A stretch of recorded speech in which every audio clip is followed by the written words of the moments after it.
اس صورت کے بہت سارے فضائل بھی ہیں۔ رسول اللہ صلی اللہ علیہ وسلم نے ارشاد فرمایا کہ قل هو اللہ احد ثلث القرآن، آپ صلی اللہ علیہ وسلم نے فرمایا کہ یہ صورت ایک تہائی قرآن ہے۔ حضرت قتادہ ابن نعمان رضی اللہ تعالیٰ عنہ سے روایت ہے کہ ایک شخص رات کو قل هو اللہ احد کی بہت کثرت سے تلاوت کرتے تھے جادو سے بچنے کے لیے، تو رسول اللہ صلی اللہ علیہ وسلم کو بتایا گیا ان کے بارے میں، جس نے بتایا وہ سورہ یعنی قل هو اللہ احد کی اہمیت کو کم سمجھ رہے تھے، وہ سمجھ رہے تھے کہ یہ صرف سورہ اخلاص پڑھتے ہیں اور کوئی صورت نہیں پڑھتے۔ تو جب نبی صلی اللہ علیہ وسلم کو بتایا گیا تو آپ صلی اللہ علیہ وسلم نے فرمایا انہا لتعدل ثلث القرآن، یہ ایک تہائی قرآن کے برابر ہے، یعنی یہ صورت معمولی نہیں ہے، ہلکی نہیں ہے۔ یہ صحیح بخاری میں یہ روایت مذکور ہے۔ اور حضرت ابو سعید خدری رضی اللہ تعالیٰ عنہ سے ایک روایت ہے، وہ اس میں ہے کہ ایک شخص رات کو صرف سورہ اخلاص کی تلاوت کیا کرتے تھے نماز میں، تو ان کی شکایت لگائی گئی نبی صلی اللہ علیہ وسلم سے۔ شکایت لگانے والے نے یعنی شکایت لگانے والے کا مقصد شکایت نہیں تھا، ایک علمی بات پر مطلع ہونا مقصد تھا، تو انہوں نے نبی صلی اللہ علیہ وسلم کو بتایا کہ یہ صرف سورہ اخلاص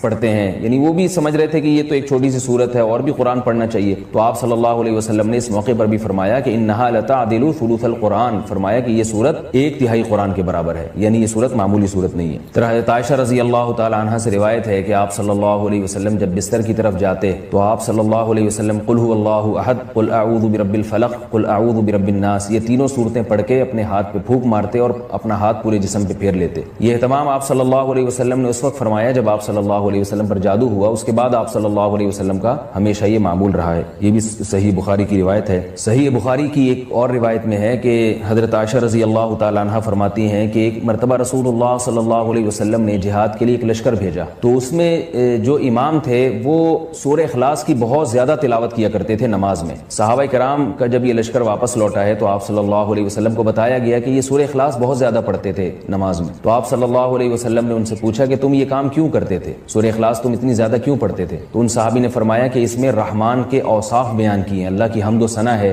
اور اس وجہ سے مجھے اس سورت سے محبت ہے، یعنی محبت ہے جس کی وجہ سے میرا دل چاہتا ہے میں اس کی بار بار تلاوت کروں۔ تو آپ صلی اللہ علیہ وسلم نے فرمایا کہ صحابہ سے فرمایا کہ ان کو خبر دے دو کہ اللہ بھی تم سے محبت کرتے ہیں۔ یہ بھی ایک سورت کی ایک بہت بڑی فضیلت ثابت ہوتی ہے۔ اور عبد الرحمن ابن ابزہ رضی اللہ تعالیٰ عنہ سے روایت ہے کہ رسول اللہ صلی اللہ علیہ وسلم وتر کی نماز میں پہلی رکعت میں سبح اسم ربک الاعلی، دوسری میں قل یا ایھا الکافرون، اور تیسری رکعت میں سورہ اخلاص کی تلاوت کیا کرتے تھے۔ تو وتر میں تیسری رکعت میں سورہ اخلاص کا پڑھنا یہ فضیلت کی چیز ہے۔ حضرت عقبہ ابن عامر رضی اللہ تعالیٰ عنہ سے روایت ہے کہ میں ایک مرتبہ رسول اللہ صلی اللہ علیہ وسلم سے ملا تو آپ صلی اللہ علیہ وسلم نے فرمایا کہ کیا میں تمہیں ایسی صورت کی خبر نہ دوں کہ نہ وہ صورت اللہ نے تورات میں نازل کی، نہ ایسی صورت اللہ نے انجیل میں، اور نہ ہی ایسی صورت اللہ نے کسی اور مقام پہ قرآن مجید میں نازل کی؟ میں نے عرض کیا ضرور یا رسول اللہ۔ تو آپ صلی اللہ علیہ وسلم نے فرمایا وہ صورتیں قل هو اللہ احد، قل اعوذ برب الفلق اور قل اعوذ برب الناس ہیں۔ اور آپ صلی اللہ علیہ وسلم نے اسے فرمایا کہ کوئی بھی رات ایسی نہیں ہونی چاہیے جو ان صورتوں کی تلاوت کے بغیر گزر جائے، یعنی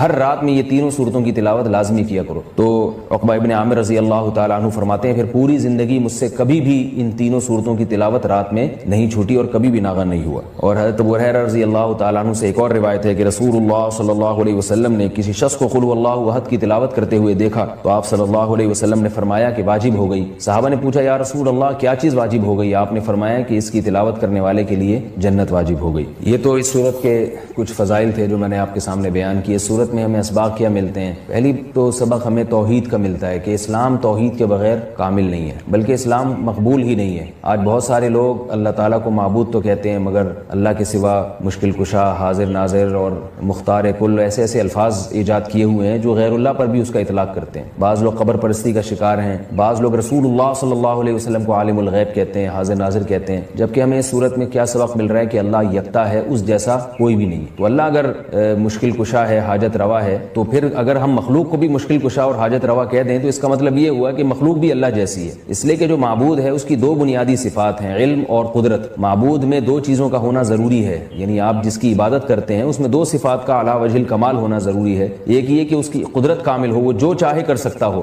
اور اسے اس کا علم کامل ہو، جیسے کہ قرآن مجید میں آتا ہے اللہ الذی خلق السبع سماوات ومن الارض مثلہن یتنزل الامر بینہن لتعلموا ان اللہ علی کل شیء قدیر وان اللہ قد احاط بکل شیء علما۔ اس آیت کا حاصل کیا ہے کہ اللہ نے اس پوری کائنات کو اس لیے بنایا تاکہ اللہ کے بارے میں دو چیزوں کا لوگوں کو یقین آ جائے۔ ایک یہ کہ لتعلموا ان اللہ علی کل شیء قدیر، کہ اللہ ہر چیز پر قادر ہے، وان اللہ قد احاط بکل شیء علما، اور اللہ کے علم سے کوئی بھی چیز خارج نہیں ہے۔ ہے، یعنی مختار کل بھی اللہ ہے اور عالم الغیب بھی اللہ ہے۔ تو اگر آپ اللہ کے علاوہ کسی اور کو بھی ان صفات میں اللہ کے ساتھ شریک کر دیں، چاہے وہ ذاتی کہہ کے کریں یا عطائی کہہ کے کریں، کسی بھی طرح سے کر دیں، یعنی بعض لوگ یہ کہتے ہیں کہ اللہ مشکل کشا ہے، لیکن اللہ نے اپنی مخلوق میں سے بعض پیغمبروں کو مشکل کشا بنا دیا ہے، اور اللہ عالم الغیب ہے لیکن اللہ نے اپنی مخلوق میں سے بعض پیغمبروں کو عالم الغیب بنا دیا ہے۔ تو یہ غلط ہے، اسی کی قرآن جگہ جگہ نفی کر رہا ہے کہ علم غیب میں اور قدرت میں اللہ جیسا کوئی بھی نہیں ہے۔ اس لیے اس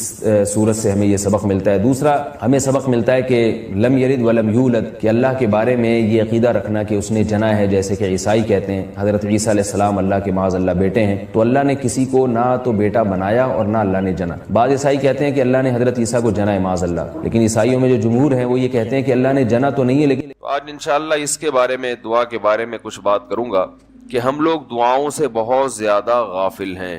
اللہ تعالیٰ نے قرآن مجید میں دعا کے بارے میں فرمایا ادعوا ربکم تضرعا وخفیا، اپنے رب کو پکارو عاجزی کے ساتھ اور چپکے سے۔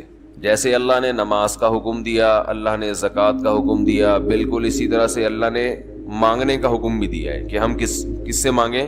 اللہ سے مانگیں، اور مانگیں یعنی اللہ کے علاوہ کسی اور سے نہیں مانگیں، اور اللہ سے بھی باقاعدہ مانگیں، مانگنے کا عمل جاری رکھیں۔ آج جہاں باقی عبادتوں میں سستی ہو رہی ہے، دعاؤں میں بھی لوگ پیچھے چلے جا رہے ہیں، مانگتے ہی نہیں ہیں، اور مانگتے ہیں تو پتہ نہیں کس اسٹائل سے مانگتے ہیں، توجہ نہیں ہوتی۔ اجتماعی دعاؤں پر زیادہ زور ہے، انفرادی پر زور نہیں۔ کہیں مجمع دعا مانگ رہا ہوتا تو ہاتھ اٹھا کے آمین آمین شروع کر دیں گے، بس ٹھیک ہے، وہ بھی جائز ہے، لیکن دعا میں جو اصل ہے وہ انفرادی ہے۔ دیکھیں، جب آپ کسی سے اپنی حاجت پوری کرنے کے لیے، کچھ مانگنے کے لیے جاتے ہیں، تو اکثر آپ کی کوشش ہوتی ہے کہ اس سے اکیلے میں ملوں۔ اکثر کوشش کیا ہوتی ہے؟ سب کے سامنے نہیں، بلکہ آپ اس کو لیں گے، بھائی تھوڑی دیر کے لیے ذرا مفتی صاحب آپ سے کام ہے۔ ایسا ہی ہوتا ہے نا، ذرا چھاؤں میں آ جائیں تھوڑی دیر کے لیے۔ لوگ کہتے ہیں نا، مفتی صاحب کہہ رہے ہیں بھائی یہیں پوچھ لو، کہہ رہے نہیں ذرا سائڈ پہ آ جائیں۔ تو سائڈ پہ جانے کے بعد پھر آپ کہتے ہیں یہ مسئلہ ہے، فلانا مسئلہ ہے، ڈمکانا مسئلہ ہے۔ تو سائڈ پہ لے جانے سے بعض دفعہ یہ بھی ہوتا ہے کہ سب کے سامنے آدمی اپنی بات نہیں لانا چاہ رہا ہوتا، اور بعض دفعہ یہ بھی ہوتا ہے کہ میں اپنی بات توجہ کے ساتھ سنا سکوں۔ تو دعا میں انسان، اللہ تو سب کی بات سنتا ہے، مجمع میں بھی اور تنہائی میں بھی، لیکن آپ دعا مانگنے میں جو آپ کی طبیعت لگے گی، توجہ سے مانگو گے، وہ تنہائی میں زیادہ شوق سے، زیادہ رغبت سے مانگ سکتے ہو۔ اجتماع میں ایسی رغبت اور ایسی شوق سے انسان دعا نہیں مانگ سکتا۔ تو انفرادی دعائیں ہی ختم ہوتی جا رہی ہیں۔ قرآن مجید میں اللہ تعالیٰ نے رمضان کی جو آیتیں ہیں، ان آیتوں کے بعد ذکر کیا وَإِذَا سَأَلَكَ عِبَادِي عَنِّي فَإِنِّي قَرِيب، اے نبی ان سے کہہ دیجئے کہ جب یہ مجھ سے میرے بارے میں پوچھیں تو آپ ان کو بتا دیں کہ میں بہت قریب ہوں تمہارے۔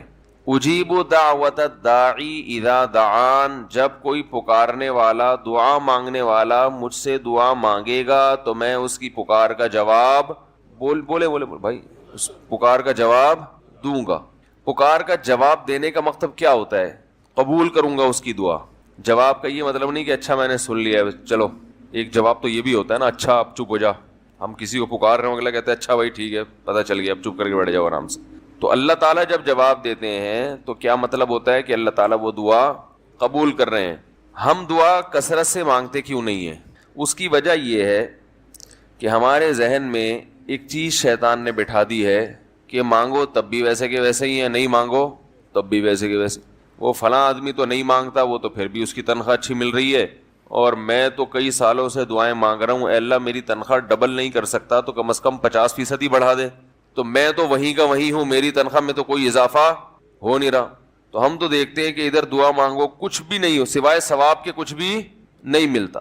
یہ وہ چیز ہے جو انسان کو دعاؤں سے روکتی ہے۔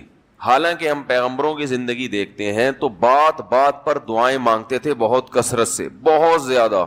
نوح علیہ السلام، اچھا اللہ نے ان کی دعاؤں کو قرآن میں ذکر بھی کیا ہے۔ مناجات مقبولہ ایک دعاؤں کی کتاب ہے۔ حضرت مولانا اشرف علی تھانوی رحمہ اللہ تعالیٰ نے قرآن اور حدیث کی دعاؤں کو ایک چھوٹی سی کتاب میں جمع کر کے ایک ہفتے پہ ڈیوائیڈ کر دیا ہے اس کو، کہ آپ روزانہ ان میں سے ایک حصہ پڑھیں گے تو پورا ہفتے میں وہ تقریباً تمام دعائیں کور ہو جائیں گی جو قرآن و سنت میں بیان کی گئی ہیں. وہ کتاب ضرور خریدیں, رکھیں اپنے پاس, مناجات مقبولہ کے نام سے. تو ہم دعا کیوں نہیں مانگتے؟ مسئلہ ہمارے ساتھ یہ ہے کہ ہم کہتے ہیں کہ جو مانگتا ہے وہ بھی وہینچ کا وہینچ, اور جو نہیں مانگتا ہے وہ بھی کوئی سرخاب کے پر تو لگ نہیں جاتے کوئی مانگ رہا ہو تو. یہ وہ مسئلہ ہے جس کی وجہ سے لوگ دعائیں مانگنے میں بخل سے کام لیتے ہیں, جبکہ پیغمبر کثرت سے دعائیں مانگا کرتے تھے, بہت زیادہ. جو پچھلی آسمانی کتابیں ہیں ان میں لکھا ہوا ہے کہ یعقوب علیہ الصلاۃ والسلام اتنی کثرت سے دعائیں مانگا کرتے تھے کہ سجدے میں جا کے کہ ان کے یہ جو گھٹنے ہیں اور سر میں سخت نشان بن چکے تھے, وہ جگہ زمین پہ لگ کے سخت ہو جاتی ہے نا. تو اتنی کثرت سے دعائیں, اتنی کثرت سے دعائیں. ہم نے جن بزرگوں کے ساتھ ٹوٹا پھوٹا وقت گزارا ان کو دیکھا کہ وہ دعا بہت لمبی لمبی دعائیں مانگا کرتے تھے, بہت لمبی. ہمارے شیخ کے سامنے جب کوئی آیا کرتا تھا دعا کے لیے کہتا تو ہاتھ اٹھائے بغیر ویسے ہی اس کو ایک دعا کا جملہ کہہ دیا کرتے تھے. تو کسی نے کہا کہ آپ ہاتھ اٹھا کے اس کے لیے دعا کیوں نہیں مانگتے؟ تو فرماتے تھے کہ جب میں ایک دفعہ ہاتھ اٹھا لیتا ہوں تو پھر اتنی آرام سے نیچے گراتا نہیں, کیونکہ پھر اللہ کے دربار میں اب ہاتھ اٹھا لیے تو پھر تو ایسا ان کا دل لگتا تھا, مانگتے چلے جاتے تھے, مانگتے چلے جاتے تھے. تو بات یہ ہے کہ جب یہ یقین پیدا ہو جائے کہ جس خالق نے ہمیں پیدا کیا ہے اور جس نے ہمیں مانگنے کا حکم دیا ہے اس کے سامنے جب ہاتھ اٹھا کے گڑ گڑائیں گے تو وہ تھوڑا نہیں دے, وہ دعا لازمی قبول کرے گا, اور وہ لازمی ہماری مانگی ہوئی چیزیں ہمیں عطا کرے گا. یہ جذبہ اور یہ نیت جب انسان میں پیدا